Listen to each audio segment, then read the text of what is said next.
Ever heard the story about how Muhammad's best Quran reciter abandoned his religion and became an apostate? How could this happen? Let's go through the background. According to Muslim scholars today, there is only one Quran perfectly preserved since the time of Muhammad. If anyone disagrees with a single word of the Quran, he's not a real Muslim. And there is a general consensus between the Sahaba and the scholars and at-tabi'een and everybody that there is only one copy of the Quran. And anyone who has a doubt that any word of the Quran is not from it, or the Quran is missing any part, is a disbeliever. Anyone who doubts a word or even a letter is not a Muslim.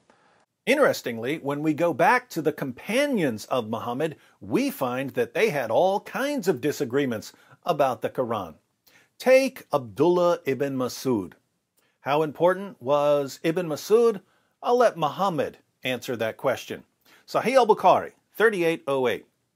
Narrated Masruq, Abdullah bin Masud was mentioned before Abdullah bin Amr, who said, "That is a man I still love, as I heard the Prophet saying, 'Learn the recitation of the Quran from 4. From Abdullah bin Masud, he started with him, Salim, the freed slave of Abu Hudhaifa, Muad bin Jabal, and Ubay bin Ka'b." So Muhammad gave his followers a list of his best Quran reciters, and Abdullah ibn Masud was first on his list. And that's a problem, because when Muhammad died and his followers began putting together their own versions of the Quran, Abdullah ibn Masud didn't even agree with other Muslims on which chapters were supposed to be in the Quran. According to Ibn Masud, Surah 1, Surah 113, and Surah 114 aren't supposed to be in the Quran. But we'll talk about the dispute over chapters in another video, because I want to make this as simple as possible for our Muslim friends. Muslim scholars say that you're a disbeliever if you doubt a single word of the one and only Quran. Anyone who doubts a word or even a letter is not a Muslim.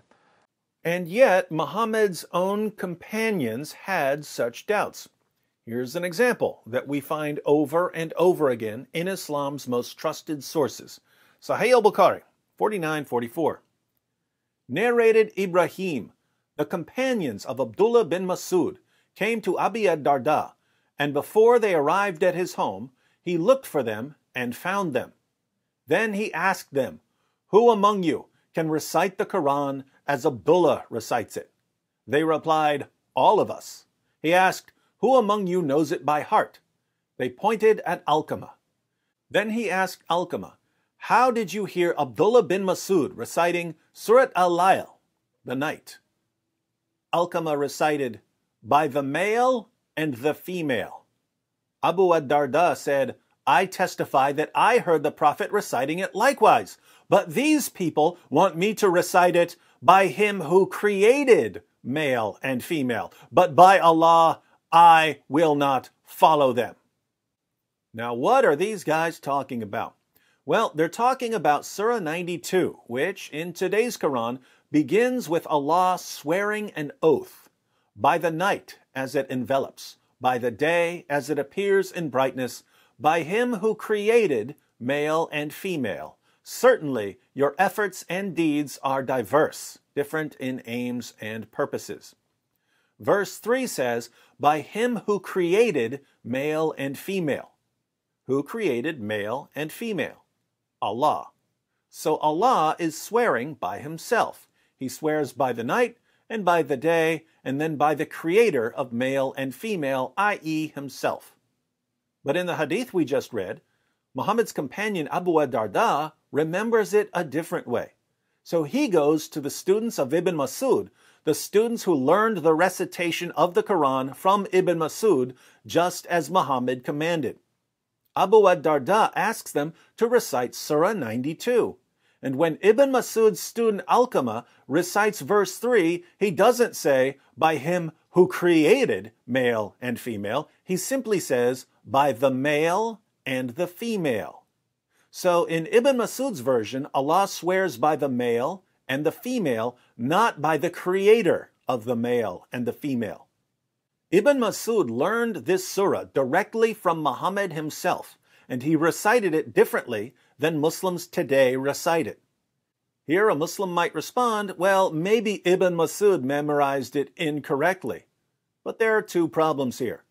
One, you'll recall that Ibn Masud was first on Muhammad's list of his 4 top reciters. So if the best of the best couldn't get the Quran right, why do Muslims keep telling us that the Quran was so easy to memorize? 2, we have independent confirmation here from another companion. When Abu Darda hears Ibn Masud's version, he says, I testify that I heard the Prophet reciting it likewise, but these people want me to recite it by him who created male and female. But by Allah, I will not follow them. Abu Darda also learned the surah directly from Muhammad, and he says that the way Muslims recite the Quran today is wrong, and that he won't follow them. So, Muhammad's top Quran reciter, Ibn Masud, and Muhammad's companion Abu Darda, who was one of the first 4 people to collect the Quran, disagreed with today's Quran, and they both learned their version directly from Muhammad. What do Muslims say about differences in different versions of the Quran?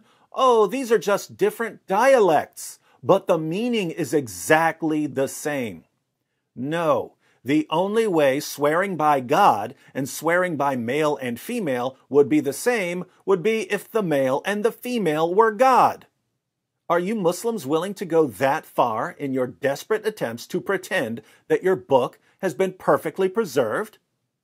How can Muhammad's companions make it any more clear that they disagreed with the Quran you have today? Putting all of this together, we can finally see how Muhammad's top Quran reciter, Abdullah ibn Masud, became an apostate. If you read the Muslim sources, putting the Quran together was an extremely difficult and sloppy process. They couldn't agree on which chapters were supposed to be in the Quran. Entire chapters were lost because Muhammad's companions were too lazy to recite them. Large passages were lost because the only people who had them memorized died in battle. Verses were eaten by a sheep. The third caliph, Uthman, had to burn everyone's copies of the Quran in order to cover up all the differences. Preserving the Quran was like a train crashing into a dumpster, leaving us with a combination of a dumpster fire and a train wreck. But over time, Muslim scholars and apologists lied about this more and more until we get down to our time and find them telling us that even the slightest doubt about a single word of the Quran makes you an unbeliever. Anyone who doubts a word or even a letter is not a Muslim. And that's how Muhammad's top Quran reciter became an apostate. For 14 centuries, Muslims have been rewriting their history and revising their religion. But they've rewritten and revised so much that Muhammad's own companions no longer qualify as Muslims. Muslim scholars and apologists today have built their religion upon a lie. They're so desperate to keep the lie going that they're willing to turn Muhammad's closest companions into liars and apostates. What's amazing here is that Muslims just don't seem to care. They love the lie about the Quran more than they love the companions who compiled the Quran. So now, modern Muslims are calling the first generation of Muslims apostates. As sad and pathetic as that is, it sure is fun to watch. Please, Muslims, tell us more about your perfectly preserved book. And after you tell us all about this miracle of the Quran, be sure to watch the videos in this playlist. Since you know so much, maybe you can explain why Muhammad's own companions kept making up stories about the Quran being corrupted. Why would they say that about a book that's been perfectly preserved?